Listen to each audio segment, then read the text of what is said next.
Hey YouTube, little Mini-14 action, little update on the project. Guess I'll start by introducing the case I bought for the Mini this weekend. It's Uncle Mike's tactical rifle case. Picked it up for just under $30. Thought it'd be perfect for the rifle. Fits it in there well folded and it's not too big. I can hold a couple mags in here. Easy access. So got my 20 round mags in there, some extra storage, decent padded case. Something where when I put the rifle behind the seat of the truck to go to the mountains or whatnot, it's there, it's protected, it can bounce around a little bit and be fine. So reason you're here today though is optics update. So as you know, the Mini with the folding stock, I put my replacement flip up on here, and now it's time to mount the optics. So a little bit of background on this Mini-14 and the design for mounting other optics other than factory sights. Some of these come tapped in the top of the receiver for regular rails and mounts, Weaver style bases and whatnot. This one however did not, and I'm okay with that. So what they do on these is they cut a little dovetail in here, and Ruger offers their own scope mounts where you got your ring is what attaches directly here with the scope in it, and it just sits on here and tightens down against these dovetails that are cut in at an angle. But that only really gives you standard optic solutions unless I wanted to have this drilled and tapped for standard mount, but I didn't.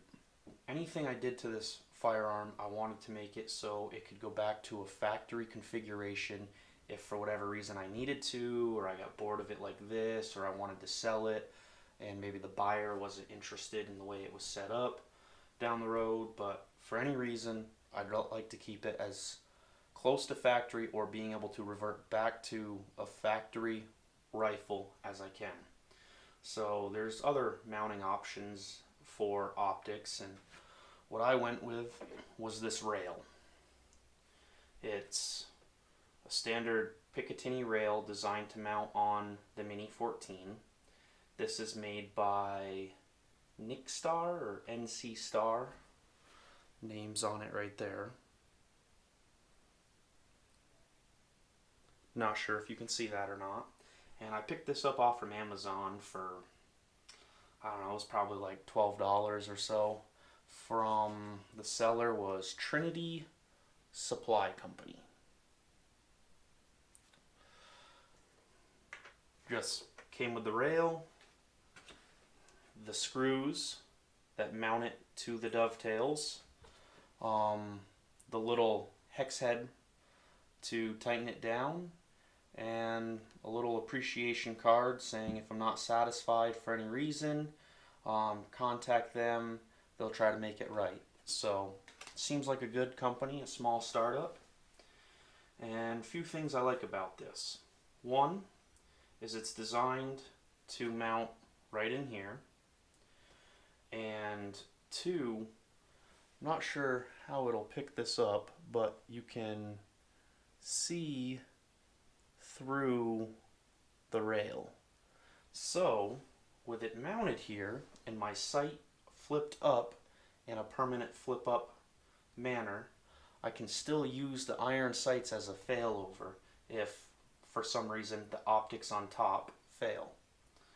So for that reason and the purpose of having a good all-around backpacking rifle, if slip, fall, optics get damaged in the field, I still have iron sights to fall back on.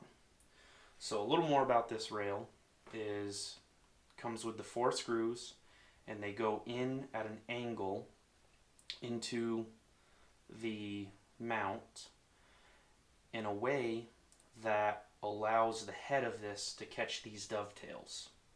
So with that in mind, it's obviously not going to be as reliable, in my personal opinion, as something that screws to the receiver that you torque down, but it is something to use, and hopefully it'll work out well. A few concerns I have with this just by looking at it and setting it where it's going to go on here is ejection. This Mini sometimes will throw them directly back, not often, but I'm hoping it's with enough force that maybe if it goes to throw it at a slight angle like it should, I'll have no ejection problems. So when I do testing with this on there, the ejection pattern's going to have to be something I'm going to need to look at, and hopefully it doesn't fail me. But we'll give you a different angle here while I do a few things to this, because one of the things I noticed while looking at this is that there's some burrs on the inside of the look-through, the see-through, from where it was tapped through and just wasn't cleaned up on the inside, and I'd like to get rid of those. That way if I need to use my failover, the burrs aren't in the way or a distraction. So, and it'll give me a better, more full picture. So we'll give you a slightly different view as I file that real lightly and easily, and then we'll get this mounted and we'll talk optics to go on top of this rail. In the interest of time, I'm gonna voice over this section as I've sped it up to keep this video a little shorter than it otherwise would be. So right here I'm filing down the inside of the mount where the screws stick through to open up my sight picture, and then I'm going to test fit it on the rail with the rear sight up to verify that it fits and everything's right.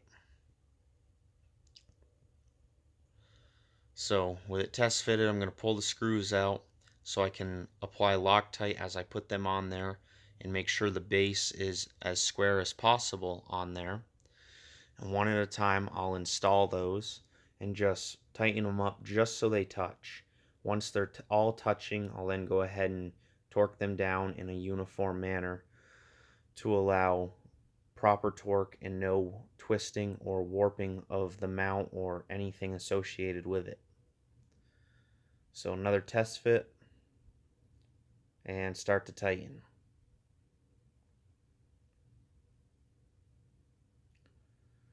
Tighten it up a little bit with a screwdriver, and then I'll actually take a torque wrench and tighten it a certain amount each side. I believe here I did 5 inch-pounds, 10 inch-pounds, and then 12. If I could change one thing with this mount though, it would be a higher quality screw, because I did notice from the factory one of the screws was slipping when I tried to torque it completely, but I still managed to get decent torque on it. So now that the rail's mounted and you see what I'm talking about for the way this rail mounts on here,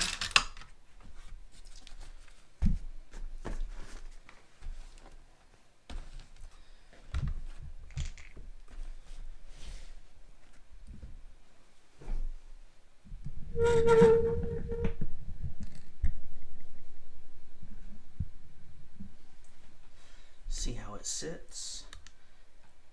The rear flip up is in the up position. It won't fold down, but it's up and it's there as a failover. And then this is on here, mounted. Pulling on it pretty good. It doesn't look like it's moving, so that's promising. But we'll put you back on the tripod and we'll talk optics.